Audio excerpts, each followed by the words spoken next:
The following program is produced by Marshfield Community Television.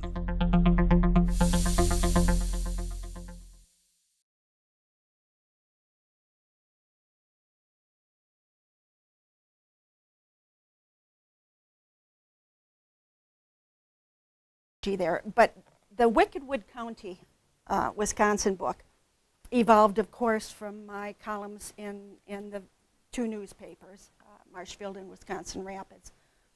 And it is 33 historic murders that took place in Wood County through the years. Normally when I write a column, I will try to stay back in time at least 100 years because I want all of the closest relatives, like the children of the person I'm writing about, to be deceased also. I don't want, people will say, well, why do you think it would bother you? And I said, because back in that day, families didn't talk about such things. It was taboo, and it's certainly not around the children. And so many of the children, I'm always having people come and say, that was my grandfather, and I never knew that story. That was my uncle, and we never knew. And it just wasn't talked about, and then future generations, there was nobody to talk about it. Time was already past. And so because of that, I don't want, though, anybody to be hurt, especially when it's a murder story. Now, I did, for instance, we're in the Felker room or whatever. I did a story on the Felker fire that took place in Marshfield, a huge fire. But nobody died, and it was nobody's fault. It wasn't arson or anything, so I don't have a problem with telling that story for anybody who's still alive. But the way I point it out to people is I say, if somebody came to me, do you all know, is there anybody here who doesn't know who Ed Gein was? Anybody? Okay. Now, I knew him as a child, by the way, and I did a story on him. If somebody came to me and said, did you know that your grandfather did all these horrible things and told me the things that Ed Gein had done? I'd go, oh, you're kidding, that's awful. And I'd probably want to know the details, but I'd say, oh, that's awful. And that would kind of be the end of it. If somebody came and said, did you know your dad? Now that's a different matter. That was like, no, I don't want to hear it. That's your father or your mother, and you do not want to hear it about a relative that's that close. So that is why I stay back in history as far back as I do, because I do not want anybody to come to me and say, that was my father, how could you say such awful things, I never knew that. But for the most part, I have only had that happen twice where there was a living descendant and they were in their 90s and they still had all their faculties. And luckily both of the stories were not about murder, so it was okay. I don't always delve into murder. So the Wickedwood County book, like I say, evolved from the columns that I had been doing. And I just decided, I had so many requests from people saying, why don't you put some of those in a book? We'd love to read them. Or I'd love to have the book for family that's, their story is in here. I'd like the book to hand out to family members. And I thought, well, okay, I can do this. This isn't the first book I've written. I did one called Saratoga Sands, which is a history of the township of Saratoga where I lived. And it again is filled with all sorts of weirdness, but it's also a history.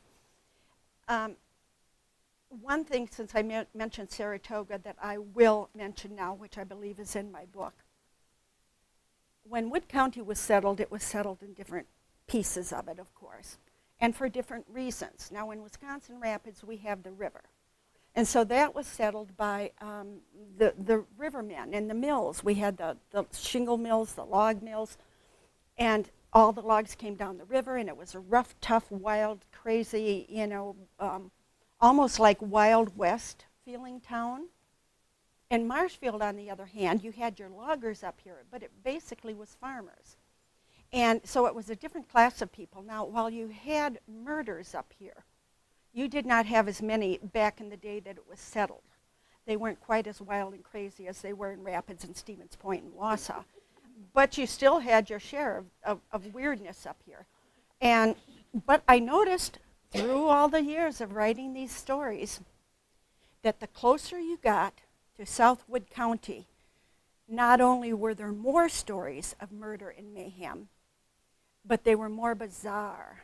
The way people were killed was stranger and evil, and and it's just like, okay, this is creepy. The closer it gets to Saratoga, where I live, the worse it seems to get. And then it dawned on me, I am only about 3 miles from the border of Adams County. And I decided that explained a lot, because we know in Adams County things are really, really strange and awful and gruesome. So, but I don't know if it's something in the water, something in the air. I have no idea. But anyway, so I am going to share with you tonight, and please, I apologize for having gum in my mouth. I normally would not do that, but my allergy medications make my mouth so dry I wouldn't be able to talk unless I was sipping every 2 minutes, every 2 seconds. So I'll try not to chew too much. It's just to keep my mouth moistened.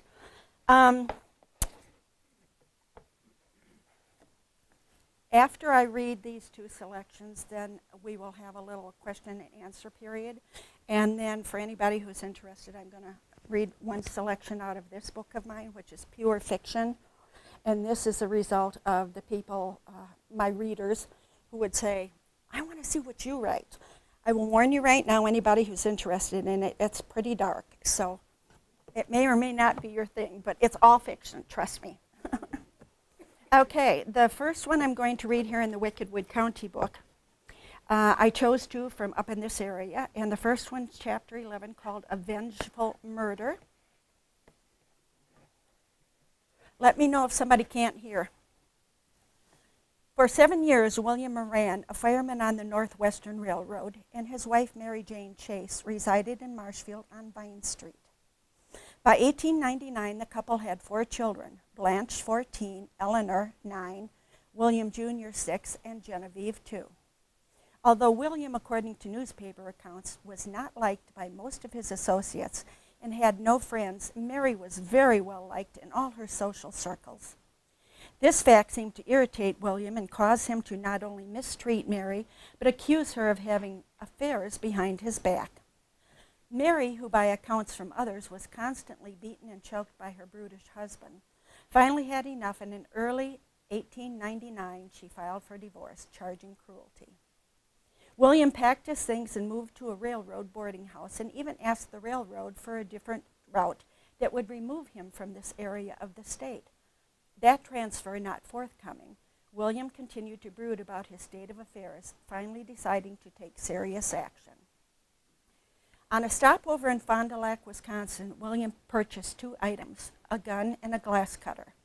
Then he went home and wrote 4 letters, 1 to his mother in Madison, Wisconsin, 1 to daughter Blanche, 1 to the Masonic Lodge of which he was a member, and 1 to William Upham. This one detailing a plan to kill himself and asking Upham to pay his bills and take in his children, not allowing their mother to have them. Moran had no connection to Upham, but Upham was the wealthiest person in Marshfield at that time. Arriving back in Marshfield, Moran laid his plans, and on Saturday, August 26th, after getting someone else to cover his train run, he made his way to his former home, where after his wife and children went to bed, he silently cut glass from the door, opened it, and let himself in to wait. Mary, frightened by the thoughts of what William might do, had taken to sleeping with all of the children in or near her bedroom and locking the stairway door.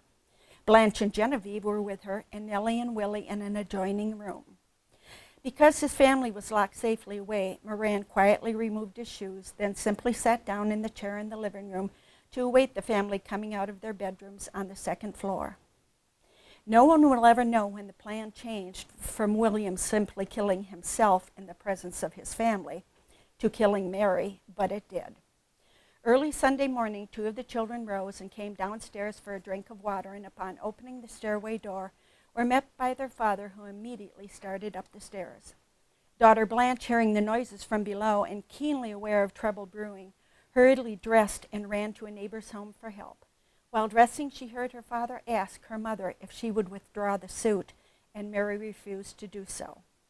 When Blanche was returning to her home after alerting the McGoran family next door to summon help, she heard 3 shots, and once back in the house, raced up the stairs, fearing the worst.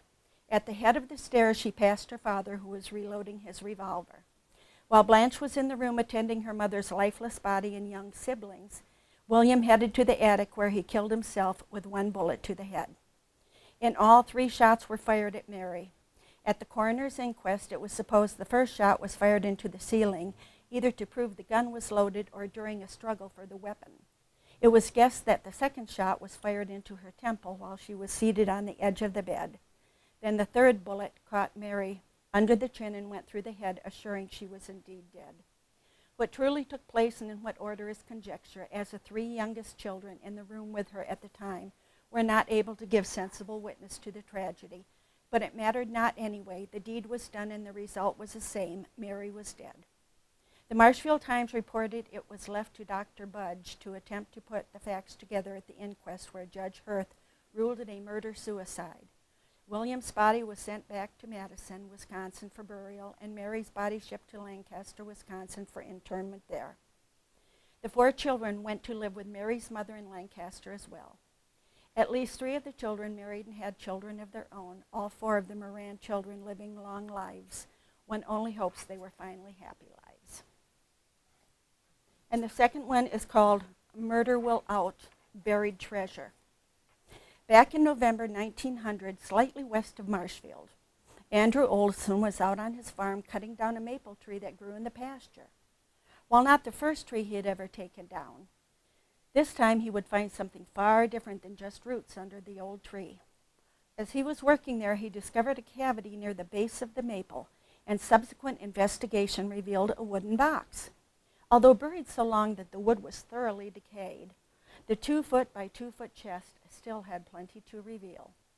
Among the contents of the box were 120 silver dollars, both of American and Mexican mintage, dated from 1836 to 1859. There were also $200 in gold coins, consisting of eagles and double eagles. Checking prices now, these gold coins are worth at least $200 each, and some, such as the 1849 double eagle like the one in the Smithsonian, would be worth $4.5 million. But the treasure chest held even more bounty. There were several pounds of gold and silver watch cases and candlesticks. And last but not least, there was a very large quantity of solid silver knives, forks, and spoons. Upon discovering the plunder, as it was called by the Grand Rapids Tribune, who reported the story, it was recalled that approximately 20 years earlier, a well-to-do farmer living nearby disappeared at the same time that his home was found burned, a suspected case of arson. Back at that time, with no remains found in the house, it was thought he may have been robbed and murdered and the body buried elsewhere, with the fire set to cover the crimes committed. The Stevens Point Daily Journal, when reporting the find that Olson made, stated that in 1899, just 1 year before this treasure was unearthed, a man's skeleton was found buried right beneath the surface of the ground along the roadside, very near to the same maple tree. It was assumed at that time that it was the remains of the missing wealthy farmer. A neighbor of the missing man was suspected of the crimes at the time, but sufficient evidence could not be obtained to allow for his arrest.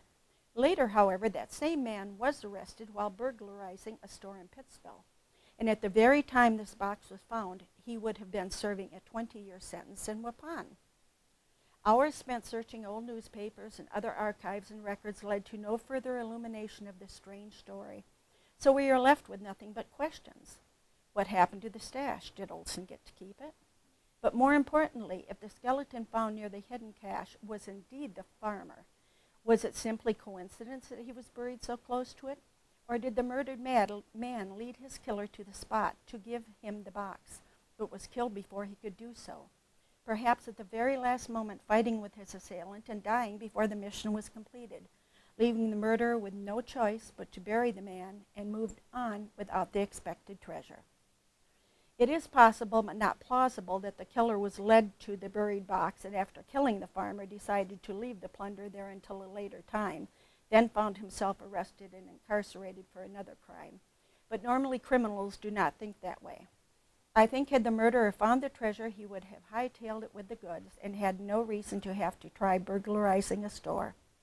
Alas, we will probably never have the answers we are seeking, but I at least hope the murderer, whomever he was, read the story of the found treasure in the area newspapers, So he knew how close he came to it, and yet for him, crime certainly did not pay. So those are just two of them in the book.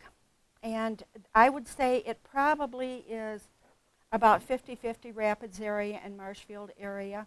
And when I say that, that does include Pittsville and Arpin and Vesper and all the things in between.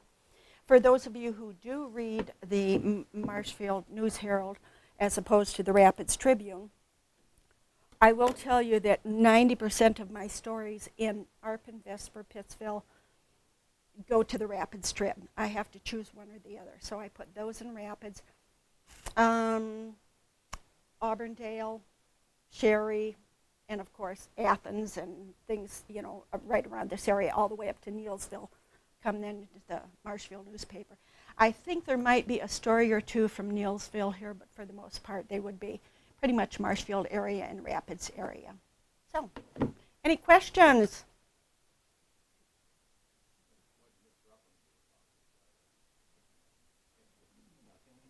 There was never any account of that, no.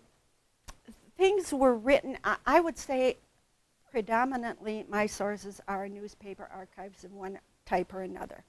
And then once I have the story, then I use my genealogy program to go and find out more about the family. How many kids were there? What were their names and ages? Because that's not always mentioned in the newspaper story, or if it is, it will quite often be wrong. One thing that you have to know is back in that day, newspapers were not owned by a company as they are now. Some man would say, I'm going to start a newspaper in this town, and he would get himself a little office in town and find somebody that would sell him a printing press, and he'd get somebody to set type, and he'd say, I'm an editor. And he himself, he usually only had the typesetter and he himself, and so every story that came up, he would run and he would cover that story. And what happened, though, was a good editor always went to every place around. And Oshkosh had the ultimate editor, or either that or they had a couple reporters they could afford to send. Because nearly everything, every murder anyway, that happened, whether it was Wausau or Rapids area, Point area, Marshfield area, there was an account of it in the Oshkosh paper, and it would be vastly different than anything here. So it wasn't like things went out on the AP wire and they just copied it. No, these were standalone stories. And the sheriff back then, or the chief of police, or whoever the officer was at the time, he would go out and he would ask whatever questions they were told to ask. Now, remember, this wasn't CSI. This was, you know, back in the late 1800s and turn of the century. And so they didn't even have tools for proper investigation. So it was really just ask the people who were there and the neighbors and that sort of thing. And then run with that, go with that. And that's why, unless it was fairly obvious who did the murder, you just never knew. There was no follow-up on it because there was no way to know. There was no way to track the person. But what I found is by going back in the newspaper archives, I now can do what the police officers back then could not do. I can talk to all sorts of people that the officer here in town had not talked to, because that reporter sought out different people. Each newspaper talked to different neighbors or different people, and the reporter might not have come out till the second day when a different neighbor was there and he could ask a question, or a different relative. And so you take all of these and you piece them together and suddenly you have this story. That alone has allowed me to prove one suicide of a family member of mine and Nancy's, prove one supposed suicide, an accidental shooting. Even 100 years later, I could prove it because of what it said in a Racine newspaper. And also, I figured out how a doctor died in a car accident going between Wisconsin Rapids and Nakusa. I had a man call me just a couple weeks ago and say, you know, there was a story in Wisconsin Rapids, and this was back in the day when Rapids was like 4 blocks and the rest was rural. And he said, it happened in this area. It would have been off of this street and that street now, you know. But they found these bloody clothing and all this blood and heard this woman screaming in the night, and nobody ever knew what happened. And there's, you know, not been anything in the papers, and you can't find out anymore. And I said, I wrote that story. And when I wrote that story, it was all conjecture. What happened? What was the story? What was behind it? And this man from Nakusa called me, and I knew his brother. I didn't know him. I knew his brother. And he said, I can give you the answer to that story. And I said, I'd love to hear. What is it? And so he explained to me that it was his grandfather and his grandfather's girlfriend and another couple had been out to New Minor at a dance, and they came home, and they were taking the girl and guy to their home. And when they got right there, again, Wisconsin Rapids being rural, they hit a deer. And back then, you didn't just drive away. You wanted that meat. It was important, you know. So they got out. Well, the deer wasn't dead, so they're trying to kill the deer and trying to get it in the trunk, and everything in the trunk is thrown out the side of the road. And the woman is screaming because the deer is moving around, you know, and she's screaming bloody murder, which all the neighbors had heard. And so, you know, they had, and he said, that's all. And he said, since I was a kid, and he was about, I don't know, 50 or 60 at the time, he said, since I was a kid, that's the story that's always told at Thanksgiving dinner, because he said, we still have venison at Thanksgiving dinner, and every year we talk about the deer that Grandma and Grandpa got way back before they were even married, and so that was it. So it's not always that it was bloody murder, but, you know. So I love it when people give me feedback and tell me, here's the rest of the story. And in that case, I did do a follow-up column explaining the whole thing. Usually I can't. They won't allow me to do a whole column, but I try to put a little note in there. I will segue away just for 1 minute. If any of you are on Facebook, can I get a show of hands? Few of you, lots of, oh, okay. If you are not on my Facebook page for Northwood County, it's just called Back to the Northwood. Just go there, click like, and you will be notified every 2 weeks when the new column comes out, and you can read it there, and you don't have to buy the newspaper, but don't tell them I told you that. And the other thing, not quite maybe as important for you guys, but still very interesting, I have a page called Vanished River Cities, Wisconsin Rapids. And it has, I think, almost 4,000 people on it right now. I don't remember exactly, but I think. And it's great. It's not so much sharing memories of Wisconsin Rapids, but the history. And not only Rapids, people will post about other, you know, area places too. It's more for Rapids, Nakusa, and Port Edwards, but they'll post from everywhere. So visit those two Facebook pages. Vanished River Cities, and then, Back to the Northwood. Vanished River Cities, I think, then there's a dash in central Wisconsin, but if you start typing in Vanished River, it'll bring up Vanished River Cities. So, and that posts also wherever I am. Yes?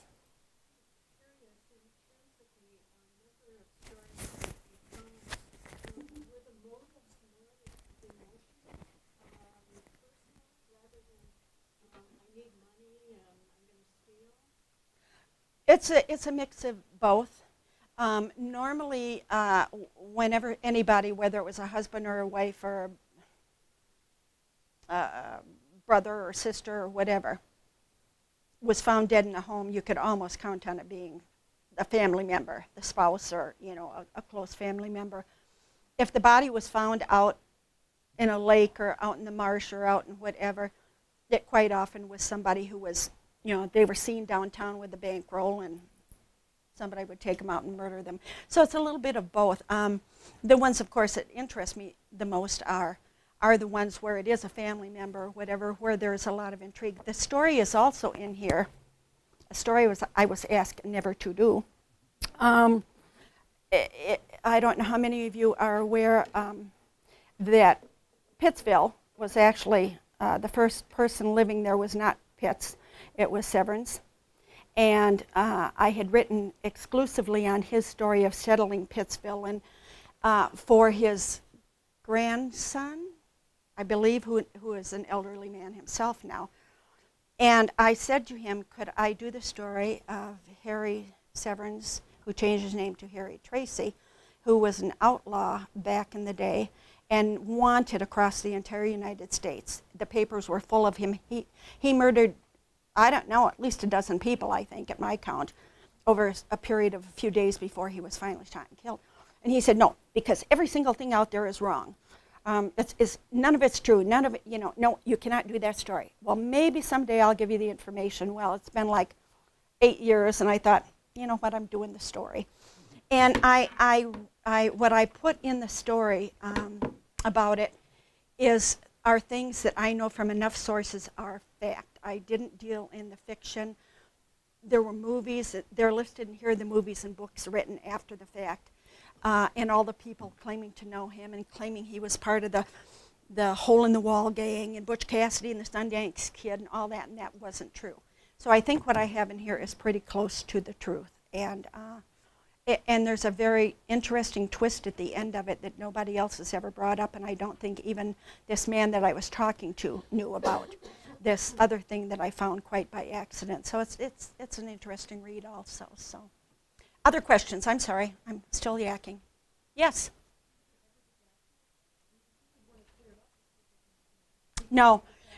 And another family member said to me that he would see that this elderly man got a hold of this, and he never came back to me and commented, and I thought, well, if he had read it and thought it was just terrific, I'm sure he would have, because he was very outspoken.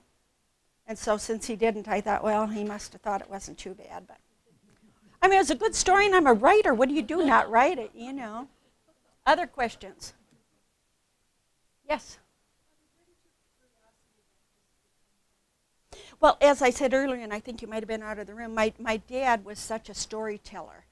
And storytelling was part of his culture because he grew up in the Alleghenies. And while it wasn't quite the Appalachians, it still was that feeling when you're back there. And that's what they did for entertainment. And when I grew up, my favorite memories were the nights that Mom or Dad would sit around telling us the stories of when they were kids. And my dad, even more so than my mom, had a fabulous memory. And so I just ate all that up, and it's like, I want to do that. I want to be able to do that. I want to be able to hold people's interest just by telling a story. And what better way than through history, because we're all interested in history. Now, this is probably, none of the stories in here are about any of your family, and yet you'll still find them interesting. We all like to hear the ones about our family, but if they aren't there, they're still interesting.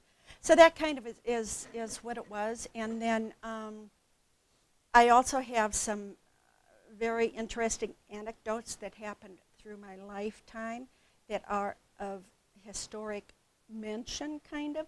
And so because of that, I wanted to be able to tell. And I took forensics in high school, and my English teachers all said, you have got to write, you have got to write, you've got to speak, And I thought, well, writing I can do. I thought I would be the next Stephen King or someone, I don't know. Although I am related, I'm Dean Koontz, the horror writer, and I share the same third great-grandfather. So maybe that's where this really weird one came from, I don't know.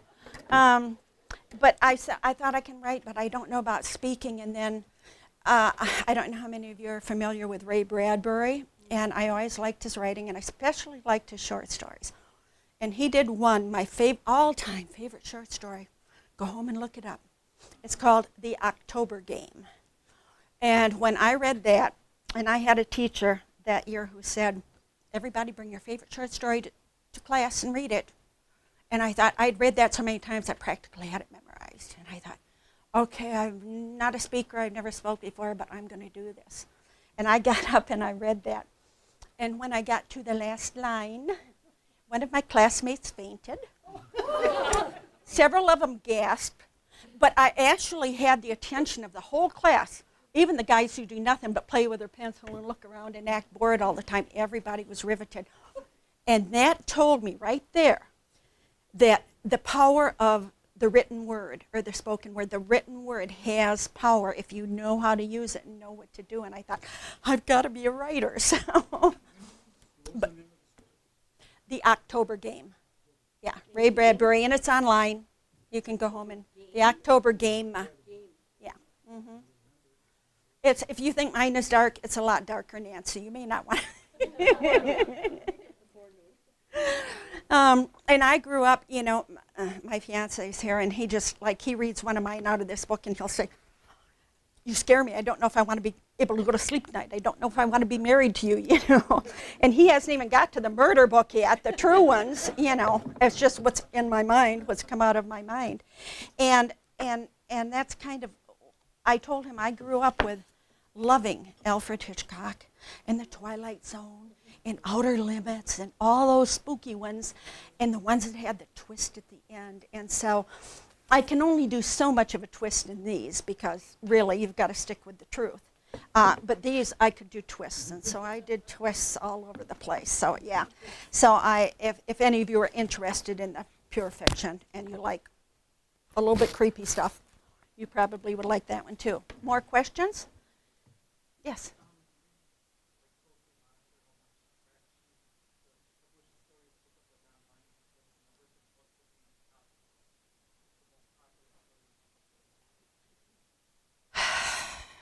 Well, I do know the most popular story that was ever published of mine was the Ed Gein story because that went national. But as far as the local stories go, it would be one that I wrote for the Stevens Point newspaper. But I think the reason that it was over and above was because I told all the areas, you've got to read this story that I had in the Point paper. And it's the saddest story I've ever written. Some of these stories truly do make me cry when it's about a child or something. And this one just, it was just like one horrible thing happened after another horrible thing after another horrible thing. And I sobbed through all the researching. I sobbed, not cried, sobbed through the writing.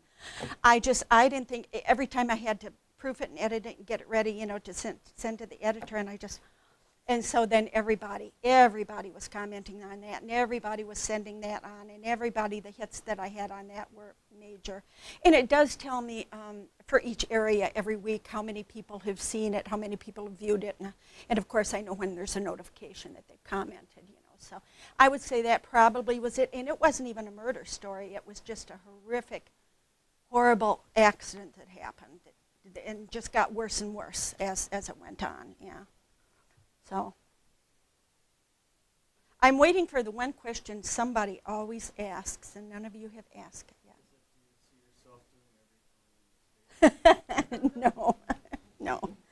No, although the historic, the truth is this actually came about because there's a place called the History Press, and it's part of Arcadia Publishing, and History Press is the largest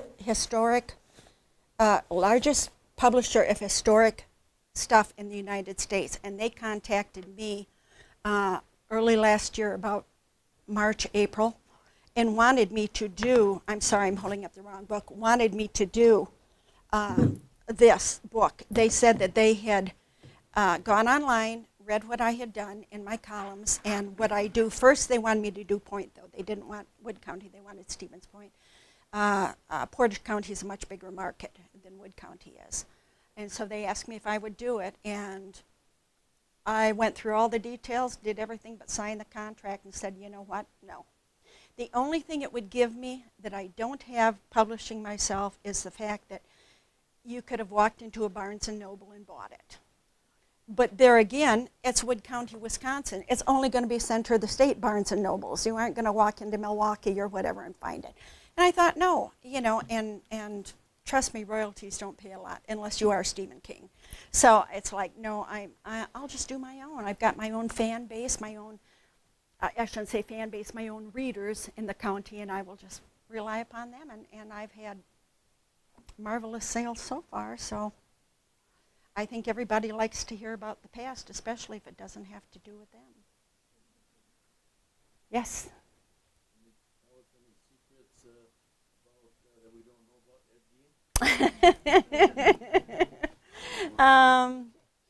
Anything that you don't, anything that you don't know? No, I don't think so. You probably pretty much know all of it.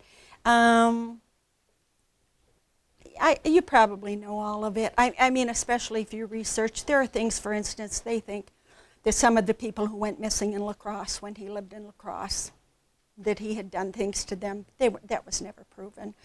You know, I had my mother's cousin was one of the deputies that was in at the house and told us all sorts of things that they found at the house, which subsequently came out in books and, Judge Potter when he wrote the book and whatever.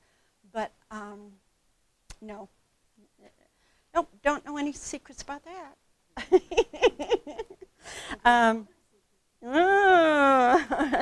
Ask me no questions, I'll tell you no lies.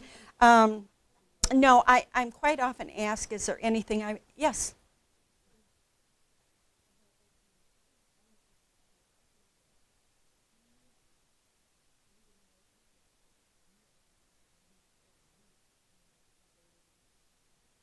Yeah, no, that wasn't true, only because I know a couple that knew him very well, and he never would have invited anyone over. He was a total recluse. His mother was, and he was as well.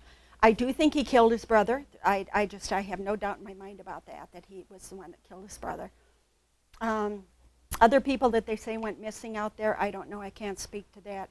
But I do think the two women that they know for sure that he murdered were probably the only two in this area, because most of his stuff came from grave robbing anyway. Most of the, the skin and various things came from grave robbing. Yeah, go ahead.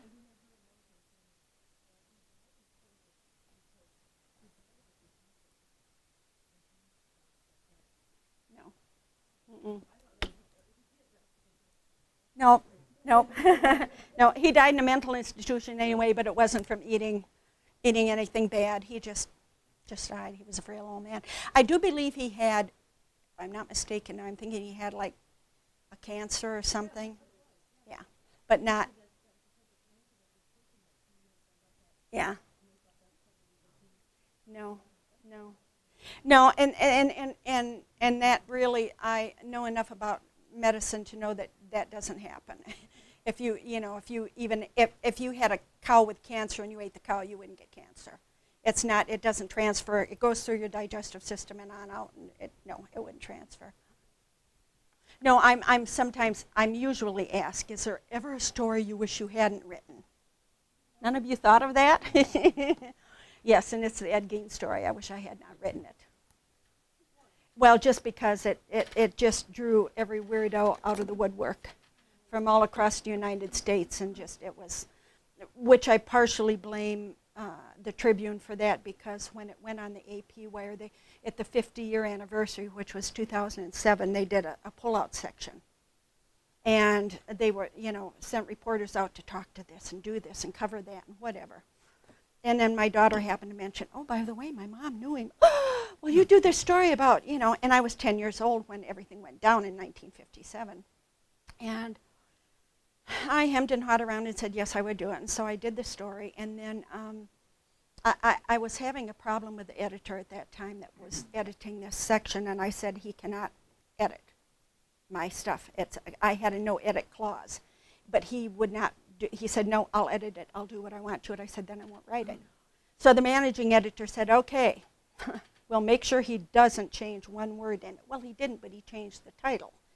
I don't even know if I had a title, but he titled it Ed Gein Through the Eyes of a Child, which of course now everybody's going to say, oh, what's that about, And I didn't like that because it was very yellow journalism type thing, and it really bothered me. And so then I had no clue when they did this. They were going to pull it and put it on the AP Wire and go across the United States, but it was national news then, so they're figuring it's national news now.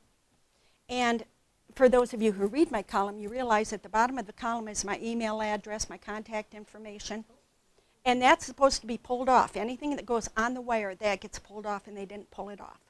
So I got up the next morning after it came out, and I hadn't even read the pullout yet, and went down to my office and turned on my computer, and there were like 150 emails, and I'm going, somebody spammed me. No, it was all these weirdos, and it was weird stuff. If I drive there from Illinois, will you take me and show me, where it was that you were when he used to give you candy bars? And it's like, are you weird? Just go away. I didn't respond to any of them. Just delete, block, all the way down the line. But it got out on the internet. There's a band called Ed Gein. There is another website that's like I don't even know what to call it, like a tribute to Ed Gein, and it's all about wonderful stuff, and they're worshiping Ed Gein, and it's like, you guys are just crazy. And so my stuff was on there, and I did contact them, and I said the newspaper will sue you, because they told me I could tell them that, if you do not pull it down. And they did. They all pulled it down, but it still is floating around out there anyway. So I wish I had not done that one. But otherwise, no, I don't think I regret any. Okay, if you have any more questions, fine. If you don't, I can read you one of the weird ones or not. It's up to you. Does any of you have to go home on a dark country road all alone? She's looking afraid already. You can go downstairs and read the children's books while we do this. I had a very hard time. This actually came about because I am with a writing group, a whole 4 of us in Wisconsin Rapids. It's a very exclusive group.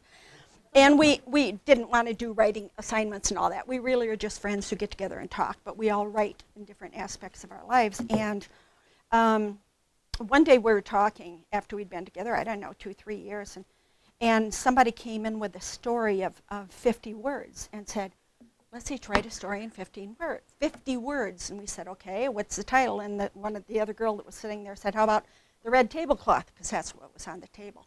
And that's on here. Me being the overachiever I am, before I got home, I had 3 of them written, and they're all 3 in here.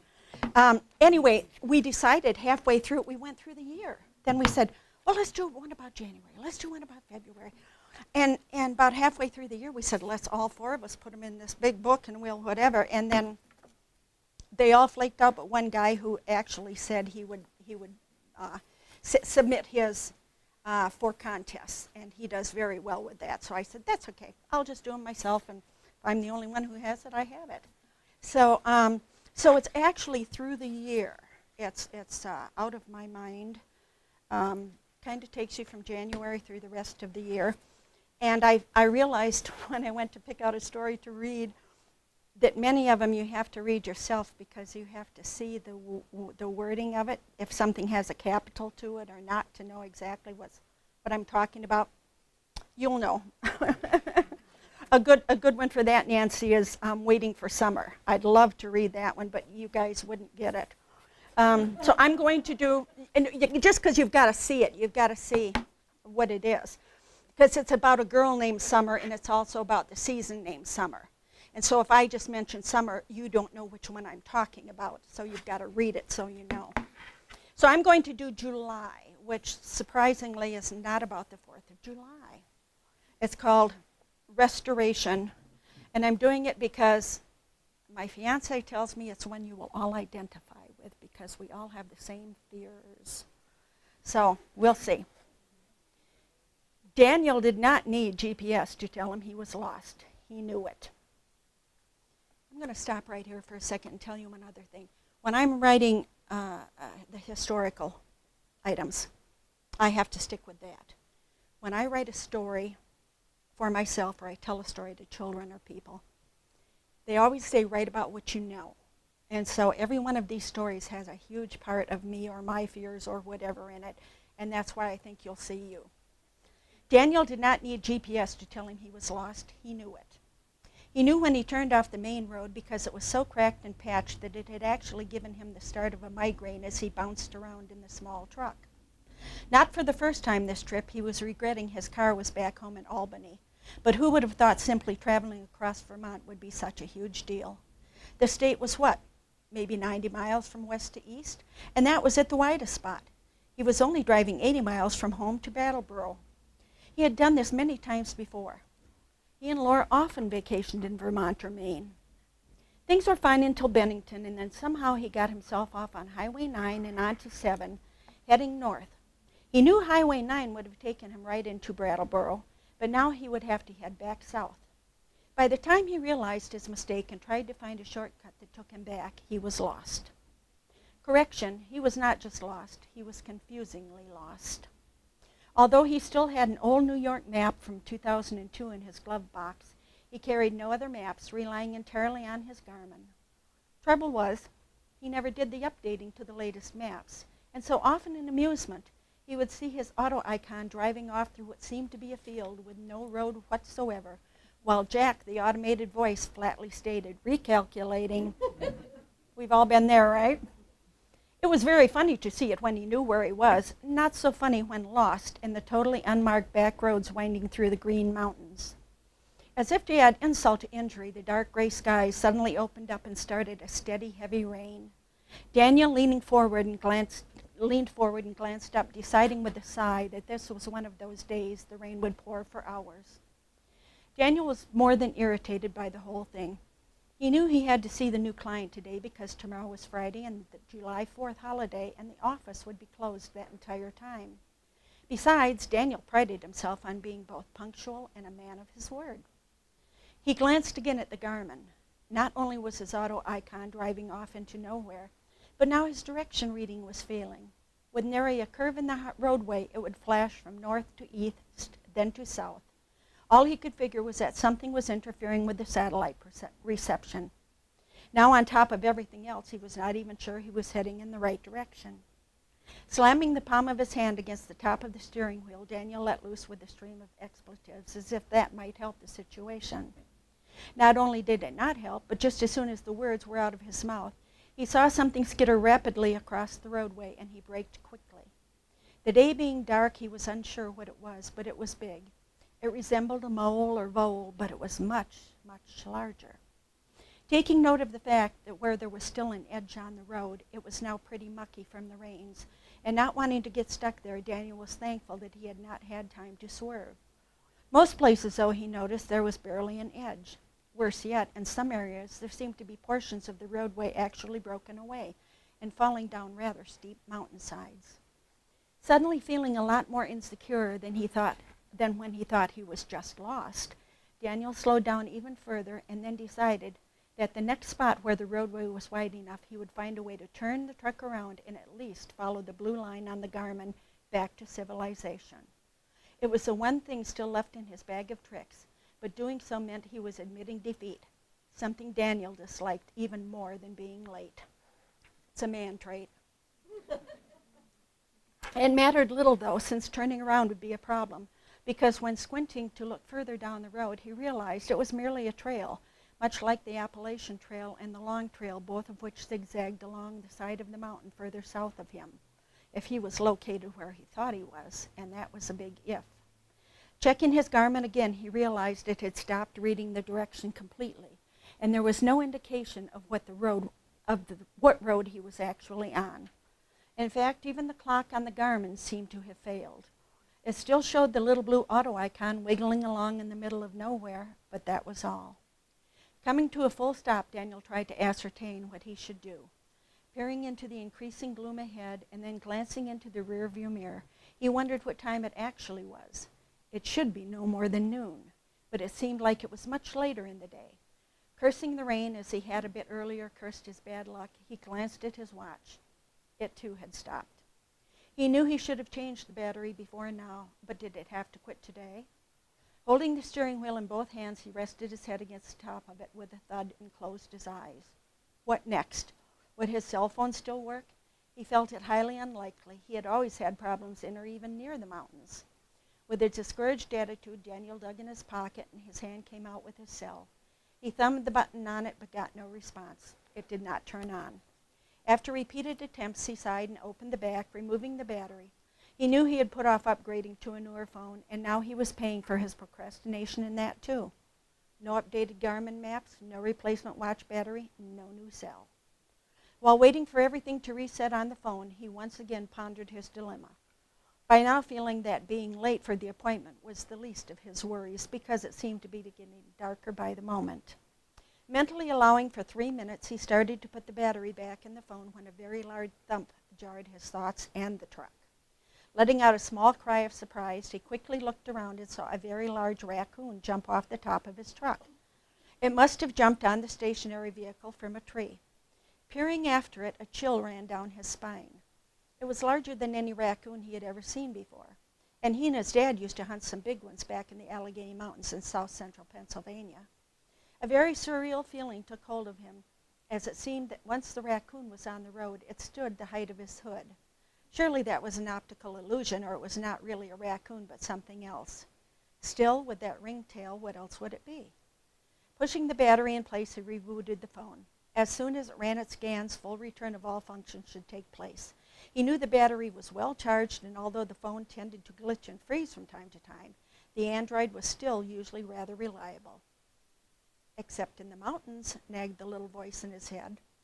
Suddenly the phone came to life. First he heard the musical notes of the sign-on, and then it flashed brightly with the date and time. But that could not be right. It could not possibly be 8:23 p.m. He knew that he had not been gone all day. Besides, the gas tank would register empty by now, and it was still 3/4 full. Daniel actually laughed out loud at the silliness of the date itself. There was no such date in all of history. Considering if the phone was working correctly, or if it had reset itself to some previous time, something he was not even sure a phone could do the way a computer does, his eyes went to the icon that showed the bars for tower strength. None. In fact, all he saw was the tower icon with the red line through it and the icon that flashed, telling him that the phone was roaming and looking for a signal. Daniel did not know whether to laugh hysterically or cry uncontrollably. What he did was let out a small bleat someplace in between the two emotions. Let me see, he thought as he ticked off the problems in his head. Almost dark, inexorably lost, Garmin not working, cell phone not working, no way to turn around, and because of the deteriorating roadway, impossible to back up any distance to the last place he could recall it being wide enough to turn around. Stop it! His audible voice shook him from the dismal thoughts. Taking charge of his fears, Daniel realized that he could not let worry and uncertainty win. On the positive side, he knew he would not starve. He had the snack food in the car he always carried, along with bottled water. He knew that worst case scenario, his wife and boss knew where he was headed. After a couple days at the most, a search would ensue. All he had to do was wait it out, and just think of the story he would have to tell when finally back home. As Daniel ruminated on how he would pass the time in his predicament, he realized that he should conserve gas and battery power and shut off the truck, but before he did, he gathered what he needed, including the flashlight from the glove compartment. And then in a moment of final desperation, instead of giving himself over to the situation, he stepped gingerly on the gas and eased the truck further forward. The rain was letting up now, and although nearly fully dark, with a black sky void of moon and stars, he felt perhaps if he just went ahead a bit further, the road might widen again. How could he give up without knowing? It did appear the road curved a bit, several hundred yards ahead, so maybe it did widen. He would find out. And he did. At the place the road curved, it also narrowed to a path too large for even his small pickup truck. Now he truly was stuck. He could go no further by vehicle, and absolutely could not back up with nothing but his weak backing lights and tail lights, and certainly was not going to get out into the dark, rainy night and hike in a place where raccoons were the size of small black bears. Suddenly, as if everything else was not enough, a giant bat swooped from out of nowhere and smacked with full force into the windshield. Daniel shuddered. Not only was the bat enormous, seeming to cover the entire windshield, but as it beat its wings trying to lift off the wet glass to which it was almost suctioned, Daniel could see it was injured. Just then it fell to the ground. Shuddering again, and with no desire to look at the bat in the dark, Daniel turned off the truck, locked the doors, and tried to make himself comfortable in the seats that did not recline. Maybe if he counted his blessings, he would feel better. Let's see. He was fine. Nothing had happened to him. The truck had plenty of gas and provided shelter. It was July, not January, so he was not going to freeze to death. He had more than enough food and water for several days. His cell phone, while not allowing calling or texting, at least gave him the time and some reassurance that life was still out there somewhere. The flashlight batteries were strong, and most importantly, people knew he was crossing the Green Mountains. The last thing Daniel did before he went to sleep was check to be sure the phone was off. He had a charger in his briefcase, but the cigarette lighter in the truck did not work when the vehicle was turned off. It would not do to allow the constant roaming to eat up the battery. He would turn it on come daybreak and reassess his situation then. The first rays of light streamed through the streaked windshield rather weakly to begin with, but quickly grew stronger. Stretching and rubbing his eyes, turning them from the bright light, Daniel's first thought was, well, at least I'm facing east, so something is right. Feeling much more confidence than the night before, he fumbled for the phone on the dash and turned it on. Once again, it ran its scans, loaded all the programs, checked everything, and began searching for a tower. No bars, no tower. And the time and date still seemed messed up. Then, just as the phone completed its operations, Daniel noticed it said something he had never seen before in the hundreds of times he had turned it on. Restoration to an earlier time has been completed. He was right. If there was an issue with the phone, it was just like a computer, and it would restore to an earlier saved restore point. He had no clue there was such a feature on the Android, let alone how to access it, but thankfully the phone had completed the task on its own.